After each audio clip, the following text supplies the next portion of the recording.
여러분, 우리의 인간이 참 약한 존재인 것 같아요. 이게 좀 배부르고 살만하면 마음이 조금씩 바뀌는 것 같습니다. 그래서 이 구약에 보면 이스라엘 백성들을 하나님께서 하나님의 백성으로 삼으셨거든요. 뭐 재벌 아들딸에 비하겠습니까? 하나님의 백성으로 삼으시고 그들의 인생을 책임지십니다. 여러분, 먹고 사는 거 피곤하시죠? 근데 그것 때문에 우리 아빠가, 그쵸? 그런 분이면 좋겠다는 생각 하시잖아요. 그런데 여러분, 하나님이 우리 아버지 되시면요, 사실 이걸 사람들이 얘기하는데 잘 못 믿는 것 같아요. 이렇게 전도할 때도 얘기하는데 이걸 마치 수사적인 표현이라고 생각을 하시는 것 같아요. 여러분, 우리는 이미 하나님을 우리 아버지로 삼는 이상 우리의 먹고 사는 문제 걱정은 끝났음을 믿으시기 바랍니다. 정말 이걸 믿으세요. 왜냐하면 구약 성경 내내 하나님이 하신 얘기가 뭐냐면, 네가 내 백성 되면 내가 네 인생을 책임지겠다. 이게 이스라엘에게 하신 약속입니다. 아담의 죄로 인해서 땅이 저주받아 인간이 경쟁해야 되고 부를 축적하기 위해 누군가를 이렇게 경쟁에서 떨어뜨려야 되는 이 비참한 인생을 하나님이 더 이상 살지 않도록 하기 위해 아브라함을 부르시고 아브라함의 후손들에게 복 주시고 약속하신 내용은 바로 이 지점입니다. 네 인생의 모든 생사화복, 먹고 사는 문제 내가 책임진다. 그 상징이 뭘까요? 이스라엘이 하나님과 하나님의 백성됨을 맺은 그 다음부터 여러분, 이스라엘 백성들이 광야를 다닙니다. 훈련받으려고요. 그런데 모세가 신명기에 그런 얘기하죠. 너희 신발이 헤어졌느냐? 너희의 옷이 헤어졌느냐? 40년 동안 그 광야 지내면서 배고픈 적이 있느냐? 하나님이 구름기둥 불기둥으로 너희를 보호하셨고 만나와 메추라기로 너희를 먹이시지 않았느냐? 그리고 예수님이 이 땅에 오셔서 똑같은 말씀하시죠. 사람이 떡으로만 살 것이 아니라 하나님 입에서 나오는 모든 말씀으로 살 것이라. 왜요? 육적인 이스라엘이 아닌 우리에게까지 하나님의 백성됨의 길을 열어주려고 예수 오셨음을 믿으시기 바랍니다. 그러니까 여러분, 예수 믿으면 다른 변화가 아니라 우리가 구약에 약속한 하나님의 백성의 자리에 들어가는 거예요. 그래서 여러분 많이 외우시던 구절이 있죠. 먼저 그 나라와 의를 구하라. 그리하면 이 모든 것을 너희에게 더하시리라. 벚꽃을 보느냐? 그 아름다운 벚꽃이 폈다 지는 걸 누가 조정하고, 그쵸? 누가 그것을 조율하느냐? 하물며 이 믿음이 없는 자들아, 너희는 벚꽃보다 귀하니라. 할렐루야. 그 얘기 하신 거예요. 들에 핀 백합화를 보라. 저 백합화 누가 키우고 누가 피게 하느냐? 믿음이 없는 자들아, 너희는 이 꽃보다 귀하니라. 여러분, 우리는 그 따님들의 비할 바가 아닌 하나님을 우리의 아버지로 모신 사람들입니다. 할렐루야. 그러니 우리는 비굴하게 살 이유가 있다 없다? 없습니다. 제가 제일 안타까운 지점이 그겁니다. 목사님들도 뭐 일부 그럴 수 있고 저도 그럴 위험이 있어서 늘 조심하지만요. 또 이게 우리 사회 지도층에서도 보면 그 정도 자리까지 갔는데 굉장히 추리한 거예요. 추리하다 아세요? 추리하다. 좀 추접스럽다. 좀 당당하지 못하다. 떳떳하지 못하다. 돈 몇 푼에 인사청탁을 받고, 안 그런 분들도 너무 많지만, 기자님들 중에도 안 그런 분들도 많으시지만, 또 일부 또 자기 이해관계 따라 그 해외여행 한번 갔다 온 것 때문에 고마워서 기사 잘 써주고, 너무 추접스러운 거예요. 인생이 너무 추접스러운 거예요. 그냥 내 배 따뜻하게 해주면 아닌 걸 기다라고 말하고, 그냥 내 이해관계가 좀 걸려 있으면 거짓말하고. 여러분, 이렇게 추리하게 사는 인생을 더 이상 그리 살지 않도록 이유 주신 분이 예수 그리스도임을 믿습니다. 우리는 당당합니다. 왜요? 우리는 죽어도 살겠고 살아서 믿는 자는 영원히 죽지 않음을 믿습니다. 믿으십니까? 예, 그렇기 때문에 우리의 걷는 걸음 하나하나는 세상 사람들이 감히 상상할 수 없는, 세상 사람들이 감히 따라올 수 없는, 왜요? 세상 사람들은 답이 없잖아요. 내가 벌지 않으면, 내가 거짓말해서라도, 내가 뇌물을 받아서라도, 내가 돈을 벌지 않으면 우리 아이들 책임질 수 없지만, 예수 그리스도를 통하여 하나님의 백성 된 사람들은 하나님이 이 백성을 다 책임지시기에 무엇만 하면, 하나님의 자리에 있기만 하면, 하나님 백성의 자리에 있기만 하면, 그래서 여러분 예배가 중요함을 믿으시기 바랍니다. 여러분 예배 자리에 하나님과 교제 유지만 하면 그걸 우리는 신앙이라 그러죠. 여러분 하나님이 여러분의 인생을 복되게 하실 줄 믿으시기 바랍니다. 여기에서 굉장히 중요한 자리가 있습니다. 저는요 예수 믿으면 바뀌는 게 입맛이라고 생각합니다. 예수 믿으면 입맛이 바뀝니다. 미각이 바뀌는 것이 아니고요, 삶의 기준과 가치관과 기쁨과 슬픔의 자리가 바뀝니다. 예수 믿기 전에는 누가 돈을 1억 벌었 밤에 잠이 안 오는 거예요. 제 고등학교 다닐 때 나보다 공부도 못했는데, 아니 제가 아버지 잘 만나가지고 그 밭을 세상에 개발을 해가지고, 그쵸? 막 보상 받아가지고 뭐 BMW 뭐 이런 거 막 타고 나타나면 막 속이 뒤집히는. 근데 예수 믿고 났는데 입맛이 바뀌는 거예요. 뭐예요? 하나도 안 부러운 거예요. 여러분 할렐루야. 저만 흥분하네요. 이게 너무너무 기가 막힌 변화인 거예요. 제가 경험했다니까는요.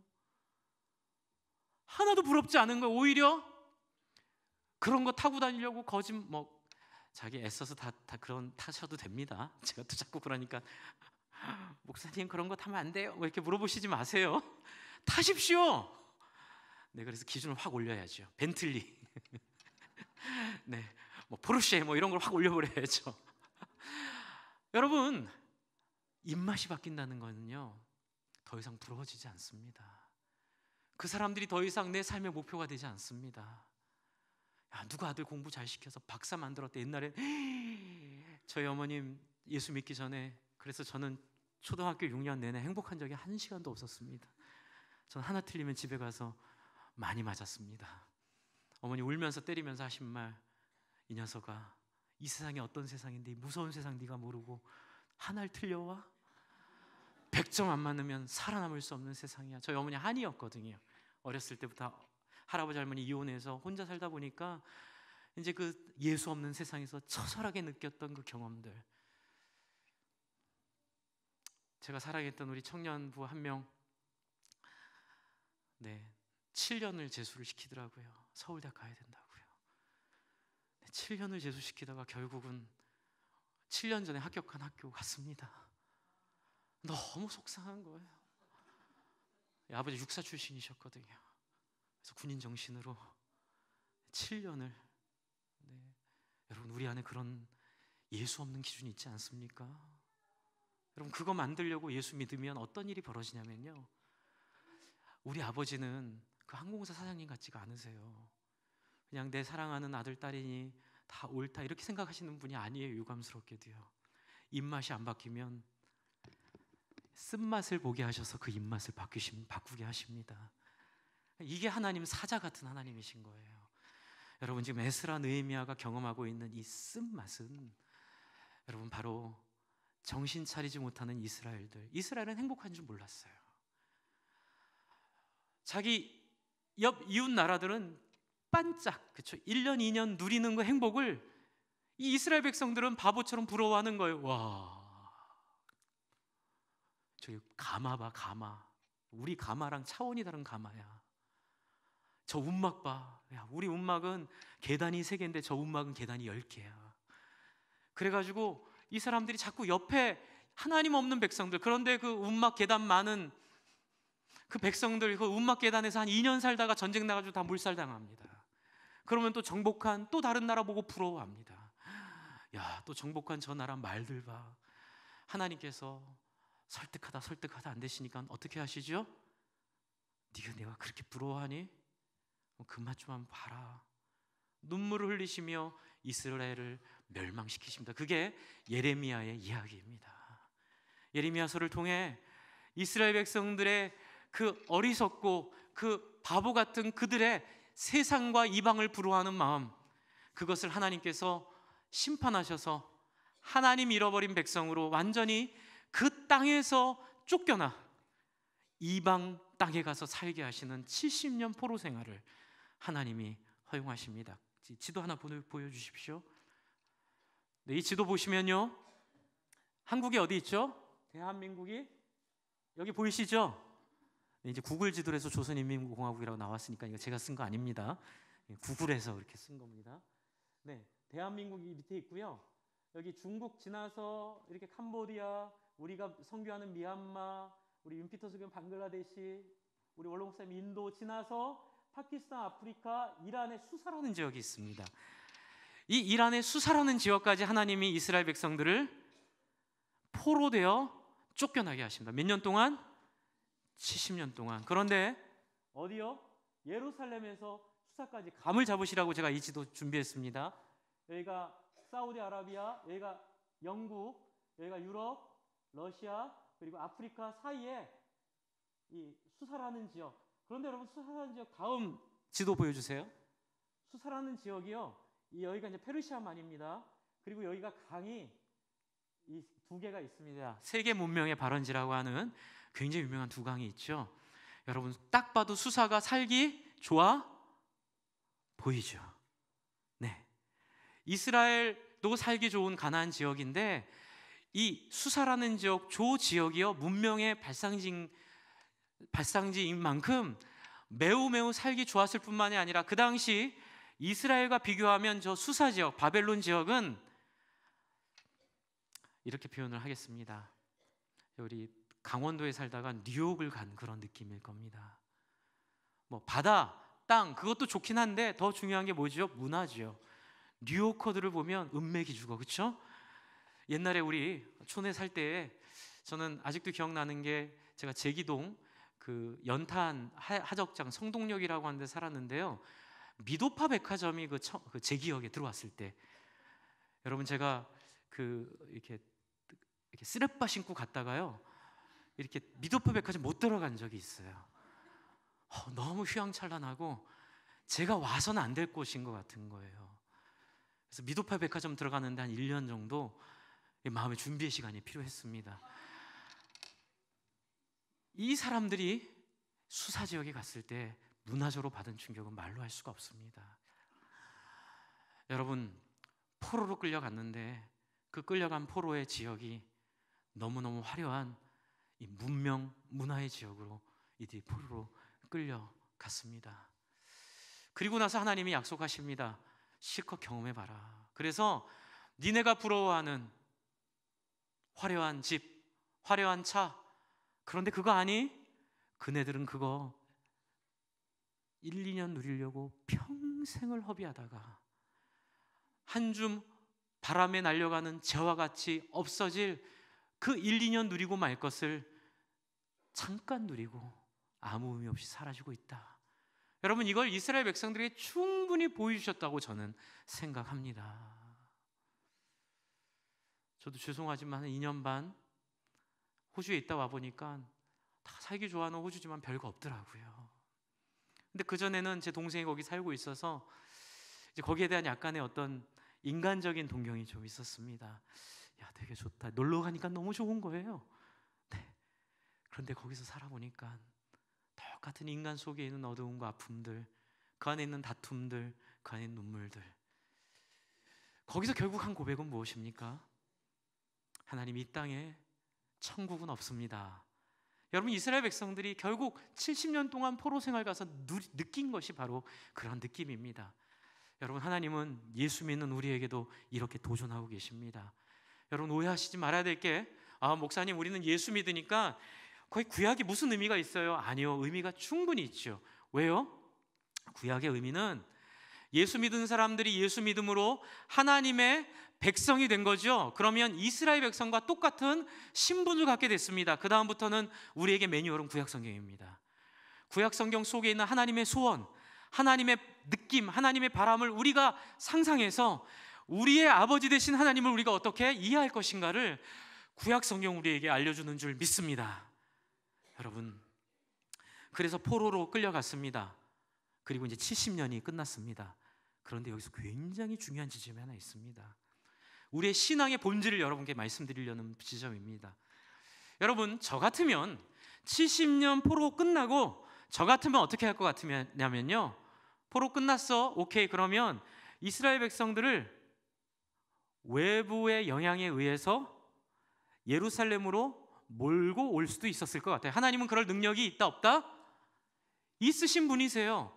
그런데 또 그런 경력도 있으세요. 왜요? 아브라함이 그 이스라엘 땅에 왔을 때 하나님께서 그 땅에 기근을 주셔서 이 아브라함을 밑으로 내려오게 하십니다. 시험하시려고요. 하나님은 그럴 능력이 있으세요. 그런데 하나님이, 여러분, 에스라서 1장을 한번 잠깐 보겠습니다. 1장을요. 이 포로됐던 70년 포로됐던 땅에서 돌아가게 하는 과정이 특이해요. 그 과정이 어떤 과정인지 한번 생각해 봅시다. 에스라 1장 3절입니다. 1장 3절에 여러분, 고레스 왕이라는 바사왕, 페르시아 왕 고레스 왕이 이렇게 칙령을 선포합니다. 2절 3절에 보면 바사왕 고레스는 말하노니 하늘의 하나님 여호와께서 세상 모든 나라를 내게 주셨고 나에게 명령하사 유다 예루살렘에 성전을 건축하라 하셨나니, 여러분, 고레스가 예수를 믿는 거예요. 그런데 여러분, 2절 이 지점에서 우리의 상상을 좀 다른 쪽으로 해볼 수 있습니다. 여러분, 당시 지역 패권 왕은 절대 권력입니다. 무소부의 힘입니다. 바사왕이 만약에 이런 결심을 했다면 이렇게 할 수 있잖아요. 자, 수산 지역에 있는 모든 유대인들 다 가. 여러분, 이러면 유대인들이 다 갈 수밖에 없는 상황이죠. 그런데 그 왕이 뭐라고 합니까? 3절을 같이 읽겠습니다. 시작. 이스라엘 하나님은 참 신이시라.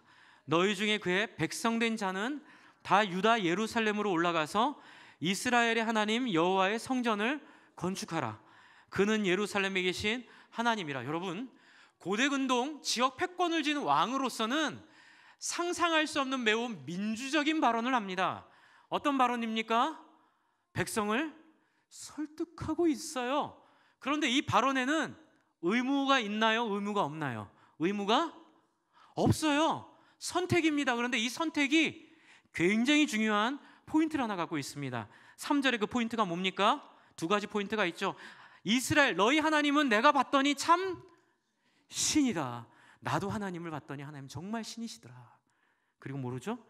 너희 중에 그의 백성된 자는 다 유다 예루살렘으로 올라가서 이스라엘을 하나님 여호와의 성전을 건축하라. 왜? 그는 예루살렘에 임재하시는 하나님이기 때문이니라.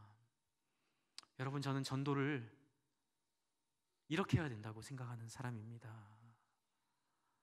막 무례하게 가서 당신 예수 안 믿으면 지옥 가니 예수 믿으라고 하는 것이 아니라, 여러분, 하나님은 우리를 신앙을 갖게 하는데요, 아무리 좋은 거라도 우리를 무시하고 우리에게 모욕을 주고 억지로 아무리 좋은 거라도 갖다가 이렇게 때려가면서 하시는 분이 아님에 저는 하나님을 찬양합니다. 저는 이런 하나님이 곳곳에 나타나면 너무 좋습니다. 하나님이 회복하는데도, 신앙생활을 하는데도 어떻게 하시죠? 깨닫는 자는, 이렇게 얘기하고 계세요. 깨닫는 자는 어떡하라고요? 돌아오라는 거죠. 아까 잠시도 보여드렸지만 가까운 거리가 아닙니다. 1500km 정도 됩니다. 구글링으로 해가지고 지금 걸어가면 몇 시간 걸리나 했더니 400시간 정도 걸리더라고요. 그러면 여러분, 400시간을 자고 먹고 뭐 이렇게 쉬는 거 다 빼면은 굉장히 오랜 날들을 걸어가야 됩니다. 그래서 그런지 이 얘기를 듣고 반응한 사람이, 여러분, 제가 퀴즈를 내겠습니다. 지난번 금요기도에 오셔서 들은 분들은 침묵해 주시고요.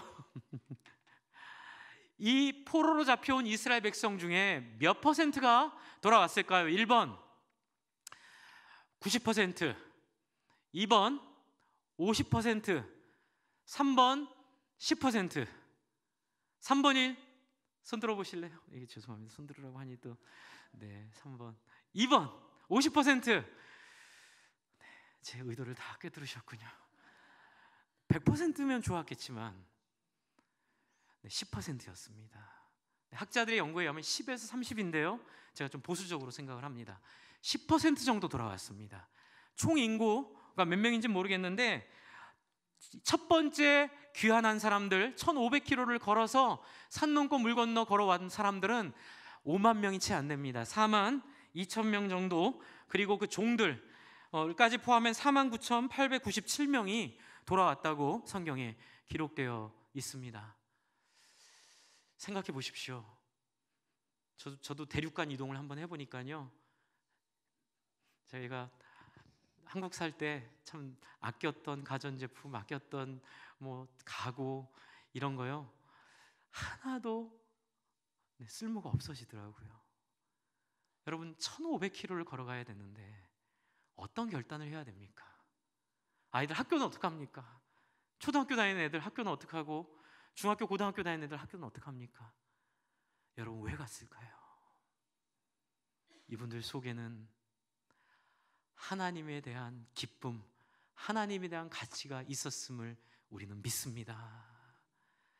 여러분 세상 사람들은 다 편하게 사는 게 목적이라면 이분들의 삶은 내 인생의 안정과 내 인생의 가치와 내 인생의 행복은 깨지고 터지고 다쳐보니 아, 하나님 안에 있구나. 돈도 소용이 없고, 그렇죠? 세상적 명예도 의미가 없고, 정말 중요한 것은 하나님의 소원대로 사는 인생의 영광을 이 사람들은 깨달은 겁니다. 무엇을 통해서요? 깨지면서, 아프면서, 사자처럼 찾아오신 하나님의 그 이해할 수 없는 폭풍 바람을 맞으면서 이분들은 하나님을, 저 이 말 되게 좋아합니다, 인격적으로 경험하게 된 겁니다. 주 안에 사랑하는 성도 여러분, 예수 믿고 하나님 만나는 것이 바로 이 인격적인 깨달음임을 믿어 주십시오. 여러분 사람은 언제 변합니까? 이제 제가 작게 한 경험을 말씀드리겠습니다. 아까쯤에 우리 이번 부흥에 오시는 우리 화종부 목사님, 이름이 특이하시죠? 화씨예요, 화씨. 중국성이라고 하시는데, 화종부 목사님은 95년에 만났는데 95년부터 지금까지 하나도 변한 게 없으세요. 그런데 만났을 때 무엇이 가장 인상적이었냐면요, 95년에 설교를 한번 들었고요, 제가 97년에 그 설교 들은 인연으로 제가 영국의 첼트남이라는 지역에 가서 공부할 때에 그 지역에서 1시간만 가면 옥스퍼드였습니다. 그래서 제가 존경하는 교수님이, 승준아 가면 화종부 목사한테 찾아가서 모든 걸 상의하고, 그 목사님 너의 참 인도자로 좀 삼아서 좀 상의해라, 이래서 그 교수님이 써준 그 편지, 이 친구 잘 부탁한다는 편지 하나 들고 이제 방학 때 이제 옥스퍼드에 놀러 가는 겸해서 목사님 전화해서 찾아갔는데, 제가 그 첫 만남 아직도 잊을 수가 없는 거예요. 처음 만났는데요, 저를 위해서 최선을 다해 주시는 거 있죠. 여러분 제가 뭡니까? 목사도 아니고 전도사도 아니고 그냥 공부하러 온, 그냥 한국에서 신대원 포기하고 온, 그렇죠?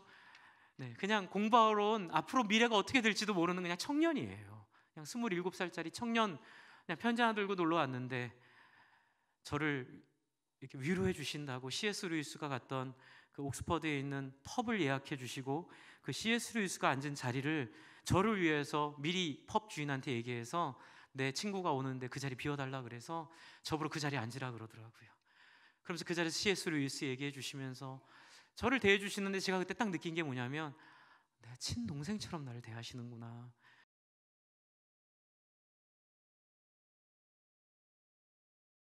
저는 그분을 너무 사랑하게 됐어요. 너무 잘해 주시니까. 근데 이제 나중에 교제하면서 한국 들어와서 또 목회하면서 놀랍게 깨달은 사실이 하나 있습니다. 이제 제가 보니까요, 저는 저한테만 그분이 그렇게 하시는 줄 알았어요. 근데 그분을 만난 사람은 다 나한테만 정말 최선을 다하시는 분이라고 다 착각하게 만드는 능력이 있으시더라고요. 한결같이 사람을 만날 때마다 그 사람들에게 최선을 다하시는 거예요. 그런데 제가 너무 고마워서, 제가 이제 그 전도사 처음 하니까 사례가 나오지 않습니까? 그래서 어머니 아버님 뭐 이렇게 선물 드리고, 정말 크게 또 쓰고 싶었던 부분이, 우리 목사님 맛있는 거 사드리고 싶었어요. 목사님 늘 저 만나면 항상 좋은 거로 사주세요. 당신은 혼자 있을 때는 검소하신데 다른 사람을 위로할 때는 과감하십니다. 항상 좋은 거로 사주세요. 그래서 저도 너무 고마워서 좋은 거로 사드리고 싶어서 스테이크 집을 갔습니다. 여기 둔촌동에 있는 스테이크 집을 가서, 목사님 오늘은 제가 사드릴게요. 제가 꼭 식사 대접하고 싶었어요. 사드릴게요. 그래서 사드리려고 했는데 이분이 먼저 계산을 해버리신 거예요. 그래서 제가 이제 말씀드렸죠. 목사님 저 정말 사드리고 싶어요. 근데 그때 한 말을 제가 평생 잊지 않고 있습니다. 승준 형제, 나한테 그럴 필요 없어. 내가 형제한테 그랬던 건 나를 사랑해줬던 형들의 사랑을 내가 형들이 아닌 형제한테 갚은 거야. 그러니 형제도 나한테 갚지 말고 형제 만나는 후배들한테 내가 했던 것처럼 갚아줘. 이 얘기를 하시는 제가 평생 잊을 수 없는 거예요. 그 덕분에 돈 많이 썼습니다. 그리고 저 믿고 따른 우리 청년들한테도 그 얘기 너무 많이 했고, 저도 그렇게 섬겨서 저희 청년들이 저 나중에 헤어질 때 웃으면서 목사님 만나서 제가 쓴 돈 계산하니까 SM5 한 대 나오더라고요. 그러더라고요. 뭐 그 말이 어떤 말인 줄 알죠. 주 안에 사랑하는 성도 여러분, 사람은 언제 변합니까? 이거 안 하면 지옥 가 이러면 변합니까? 법이요 이러면 변합니까? 교리니까 따라와 이러면 변합니까? 사람은 언제 변합니까? 누군가가 누군가를 위해 자기의 생명을 내어줄 때 변하는 줄 믿습니다. 이 사람이 왜 나한테 밥 사지? 여러분, 세상은 이해관계가 있어야만 밥을 삽니다. 그러나 하나님의 나라는 아무것도 받을 것이 없는 사람에게 밥을 사는 나라가 하나님의 나라인 줄 믿으시기 바랍니다. 그래서 나중에 너무 불안한 사람들이 나중에 물어보죠. 사장님 왜 자꾸 저한테 밥을 사세요? 저한테 못 오리는 거 있으시죠? 빨리 얘기하세요. 불안해서 밥이 안 넘어가요. 그때 뭐라고 얘기하라고 하죠? 너희 가운데 있는 소망에 대하여 항상 답할 것을 준비하라. 할렐루야. 내가 왜 밥 사는 줄 알아? 하나님 만났는데 내가 옛날에 이해관계에 따라 살던 삶보다 더 행복한 삶을 만났어. 그건 뭐냐면 하나님 나 사랑해 주는 거, 내가 또 다른 사람에게 그 사랑 전하는 게 하나님 가장 원하시는 기쁜 일이라고 믿기 때문에 내가 이렇게 너한테 밥 사는 거야. 그러면 사장님 뭐 먹고 살려고요? 너 그거 아니? 하나님이란 신은 당신이 기뻐하는 일을 순종하는 사람에게 하나님은 그의 먹고 사는 문제를 책임져 주신다고 하셨어. 할렐루야. 재벌 아버지들 믿고 이렇게 철 안 드는 자녀들이 그거 기대하잖아요. 우리 아버지 돈 많아. 주 안에 사랑하는 성도 여러분, 우리가 기대하는 것, 재벌과 비교할 수 없는 하나님의 모든 풍성함과 넉넉함으로 우리의 삶을 하나님이 책임지심을 믿으시기 바랍니다. 그런데 하나님은 항상 조건이 있으세요. 그건 뭐냐면요, 네가 믿음으로 그렇게 할 때 나도 너에게 그렇게 하마. 여러분, 이건 행위가 아니에요. 믿음이에요. 여러분, 믿는 믿음으로 그렇게 누군가를 위해 내 것을 나누기 시작할 때에 하나님이 여러분에게 복을 주는지 안 주는지 한번 헤아려 보시기를 바랍니다.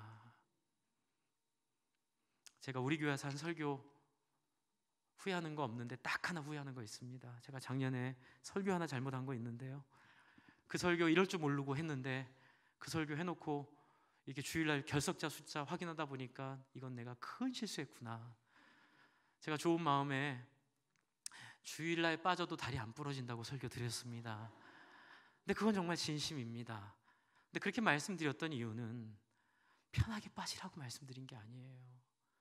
작년에 마음이 너무 힘들었던 것 중에 하나는 우리 성도님들이 좀 주일 빠지는 걸 좀 편하게 생각하시는 경향들이 있는 것 같아서 이렇게 제가 확인해 보니까 격주로 나오시는 분들도 가끔 계시고요, 번갈아 나오시는 분들도 계시고요. 네, 제가 여러분 혹시라도 오해하지 마십시오. 불쾌하게 여기시라고 말씀드리는 거 아닙니다. 어쩔 수 없는 일들 있으면 하셔야죠. 그러나 믿음은 무엇입니까? 여러분, 내 사업의 핸들도 누구에게 있습니까? 하나님에게 있습니다. 제 우선순위 누구입니까? 하나님이십니다.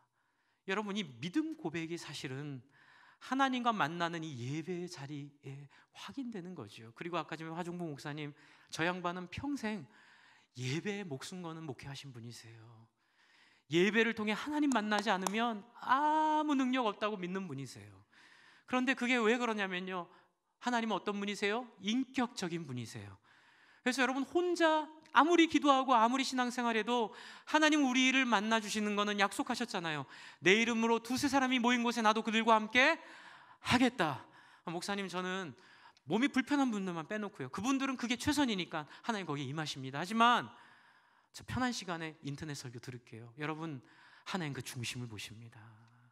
여러분, 하나님은 하나님을 소중하게 여기시는 자들을 소중하게 여기시고 그런 분들의 소중한 마음을 통하여 세상을 바꾸기를 원하십니다. 할렐루야.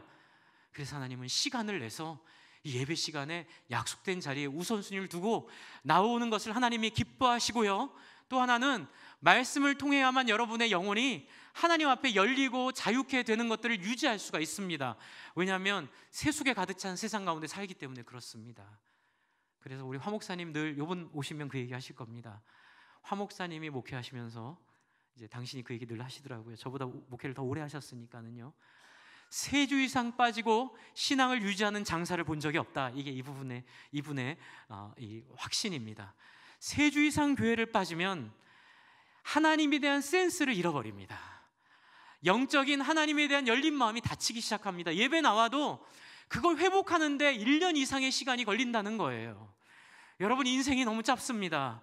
인생 길어봐야 80, 90인데 여러분이 그거 센스 놓쳐서 1년, 2년, 3년 이상 하나님의 말씀 놓치고 은혜 가운데 나아가는 거 놓치면 제 손해가 아니라 여러분의 손해인데 제가 그걸 모르고 작년에 제가 그 실수를 한 거예요.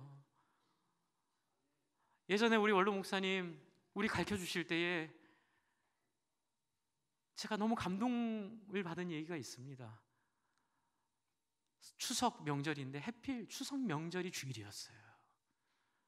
그런데 우리 교회는 예전에 추석 명절임에도 불구하고 주일 예배는 말할 것 없이 주일날 오전에 모이는 성경 공부에 원로 목사님이 이렇게 가르치셨대요.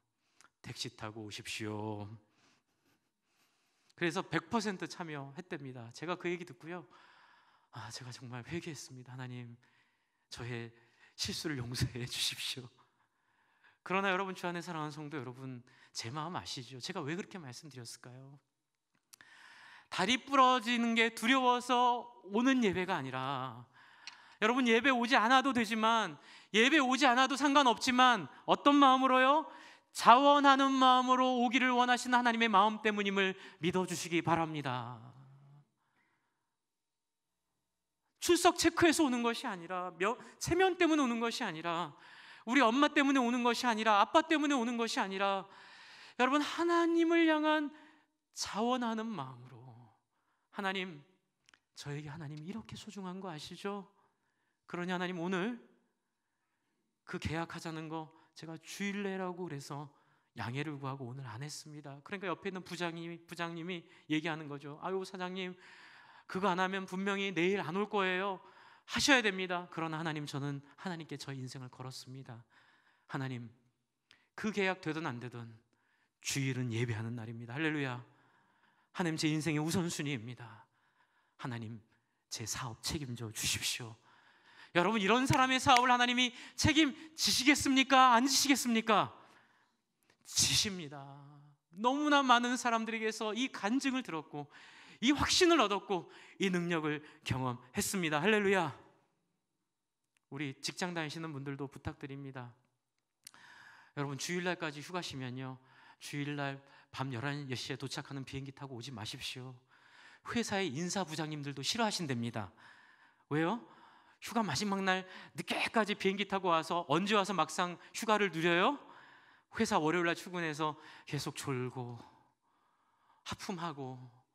여러분, 그러면 어떻게 되죠? 인사부장님한테 찍힙니다. 주 안에 사랑하는 성도 여러분, 토요일날 오십시오. 아무리 긴 휴가라도 토요일날 오셔서 주일을 준비하고 주일 하나님 만나 모든 피곤을 회복하고 행복한 마음으로 월요일날 출근해서 출근한 시간부터 열심히 일하면 인사부장님이 행복하실 줄 믿습니다. 여러분, 인생이 펼쳐지죠. 주 안에 사랑하는 성도 여러분, 자원하는 마음입니다. 제가 그렇게 말씀드린 이유는 신앙의 본질은 억지가 아니라 여기 있는 것처럼 자원하는 마음으로 했을 때 신앙의 본질이 있기 때문에 그렇습니다. 여러분, 그런 사람들이 하나님 주시는 복이 뭘까요? 에스라 6장에 드디어 우여곡절을 겪어서 여러분 6장 22절을 보면요, 이런 표현이 있습니다. 드디어 이 사람들이요, 왜 여기 와서 이런 고생할까요? 저는 그런 생각이 들더라고요. 6장 읽으면서요, 아이고, 재산상의 포기도 엄청 많고요, 이 사람들이요 너무 고생하는 거예요. 그런데도 이 사람들은 여러분 6장 22절에 어떻게 해요? 즐거움으로. 할렐루야. 여러분, 세상이 알 수 없는, 세상이 느낄 수 없는 그 평화가 여기 있음을 믿으시기 바랍니다. 세상은 이해할 수 없지요. 야, 교회 가서 돈이 나오니 뭐가 나오니 아무것도 안 나오는데 너희 왜 그렇게 교회 가서 어리석게 그렇게 봉사하고 그렇게 밥하고 청소하고 그렇게 목장한다고 집에서 밥 해주고, 야, 너 이해가 안 된다 말하지만 우리가 아는 평화는 세상이 알지 못하는 평화인 줄 기대하시기 바랍니다. 여러분, 정말로 예수 믿고 하나님의 백성으로 사는 인생은 자원하는 인생이고, 그 자원 안에는 우리의 입맛이 바뀌어서 우리의 기쁨의 자리가 바뀌고 우리의 슬픔의 자리가 바뀌고, 이제는 우리의 기쁨의 자리가 돈이 생기는 자리가 아니라 우리가 하나님을 기쁘게 해드리고 하나님을 기뻐하는 일을 즐거워하는 것을 통해 우리의 만족의 자리가 펼칠 줄 믿습니다. 세상이 알 수도 없고 세상이 알지도 못하는 평화, 그 평화, 그 평화, 예수님이 요한복음 14장에 우리에게 주신 평화를 이렇게 예수님 바람으로 주시잖아요. 바람처럼 이 평화를 모든 분들이 다 누리시기를 바랍니다. 그래서 여러분, 이들은 22절에 보시면 이렇게 되어 있죠. 여호와께서 그들을 즐겁게 만드셨다. 여러분, 하나님이 우리를 하나님 사랑하는 마음 주심을 믿으시기 바랍니다. 하나님을 즐거워하고 기뻐하는 사람으로 살게 하고, 게다가 누구 마음까지요? 여러분, 왕의 마음까지, 아수르 왕의 마음까지 돌리게 하셔서 이스라엘의 하나님이신 하나님의 성전을 건축하게 하시는 하나님을 믿으시기 바랍니다. 여러분, 우리는 뇌물 안 줘도, 예수 믿는 사람들은 세상 사람들에게 정치 안 해도, 우리는 우리가 믿고 있는 사랑과 공의와 의를 따라 오직 하나님이 기뻐하시는 그 길을 걸어갈 때에, 여러분, 하나님이 우리 주변에 있는 세상 사람들의 마음을 바꾸심을 믿으시기 바랍니다.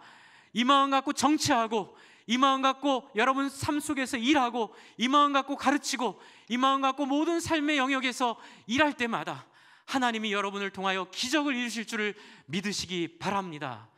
여러분, 그래서 사도 바울은 여러분 빌립보서에 이렇게 얘기하고 있습니다. 빌립보서 2장으로 넘어가겠습니다.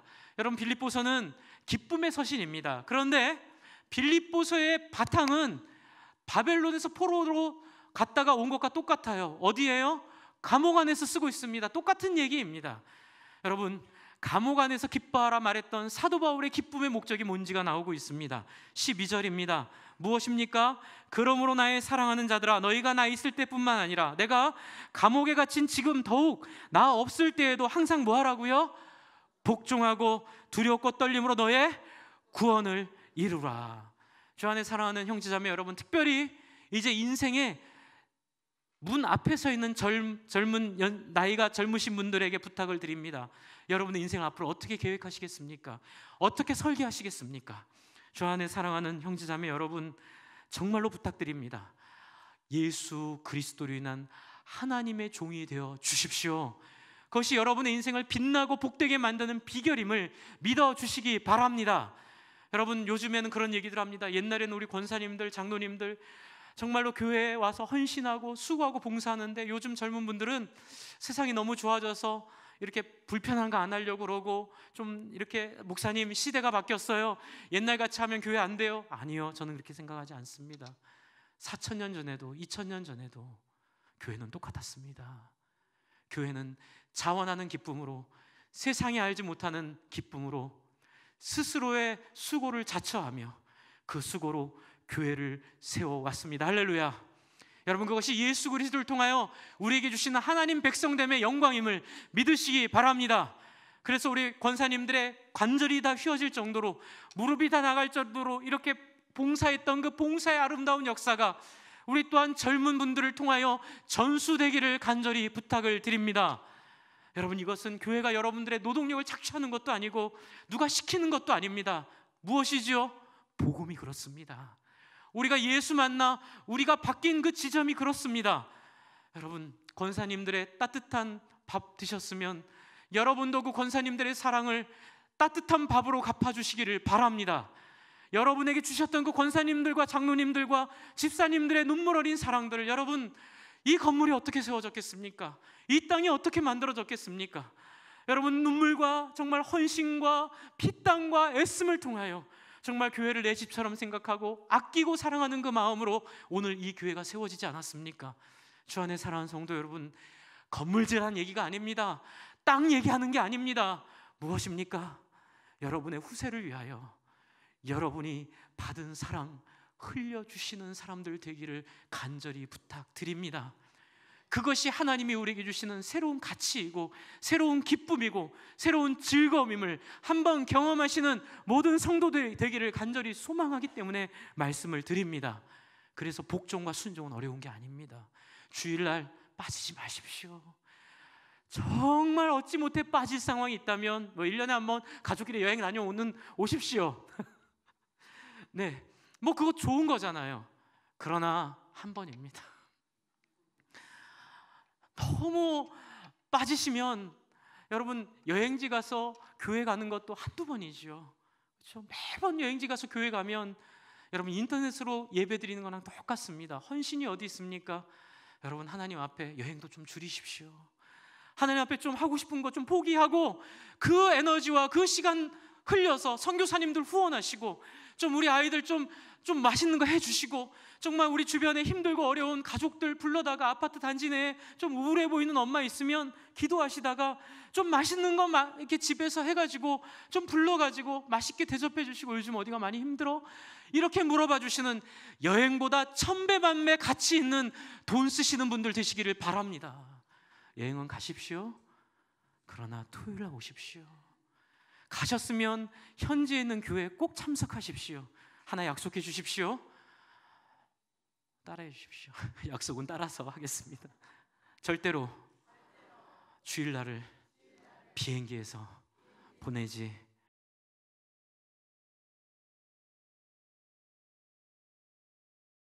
는 시간을 세이브하는 게 아니라 여러분의 영혼을 잃어버리는 것입니다. 예배 드리는 장소, 예배 드리는 시간에 정확하게 여러분의 인생을 드리시는 복된 여러분 되시기를 바랍니다. 그럼 하나님은 어떤 일을 하시나요? 13절 제가 굉장히 좋아하는 구절인데요, 다른 번역을 더 좋아합니다. 제가 새 번역으로 읽어드리겠습니다. 하나님을 기쁘게 해드릴 것을 우리로 염원하게 하신다, 이렇게 되어 있습니다. 여러분 안에 제가 경험했던, 화종부 목사님이 경험했던 그 맛깔스럽고 기가 막히고 세상 사람들이 이해할 수 없는 이 만난 이 새로운 인생을 하나님이 여러분 안에 부어주실 줄을 믿습니다. 저는 이거 믿고 말씀드리는 겁니다. 여러분 안에 그게 얼마나 기쁜지, 얼마나 행복한지. 그리고 마지막입니다. 맨 마지막에 뭐라고 되어 있죠? 모든 일에 원망과 시비가 없이 하라. 이게 뭔지 한참 고민했습니다. 결론을 좀 잡았습니다. 뭘까요? 여러분 아까 좀 했던 그 얘기입니다. 한번 따라해요. 사람은 말에서 변하지 않는다. 사람은 모범으로 변한다. 여러분 교회 생활을 하다 보면 자꾸 사람들은 옳은 게 보이니까, 목사님 저 사람들은 저게 틀렸어요, 우리 교회는 이게 잘못됐어요, 우리 교회는 이게 부족해요. 맞아요. 부족함 잘 보셨습니다. 브라보. 잘 보셨습니다.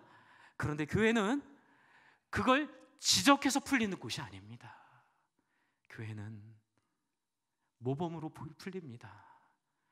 교회는 그 사람을 감동시켜 그게 풀리는 곳입니다. 그러므로 우리 약속 하나 해주십시오. 교회에서 무엇이 부족하다, 누가 잘못했다, 뭐가 부족하다, 뭐가 불합리하다, 뭐가 부당하다는 얘기 저한테만 와서 하십시오. 저는 교회 지도자니까는요, 저한테만 해주십시오. 제가 알아서 잘 조절하겠습니다.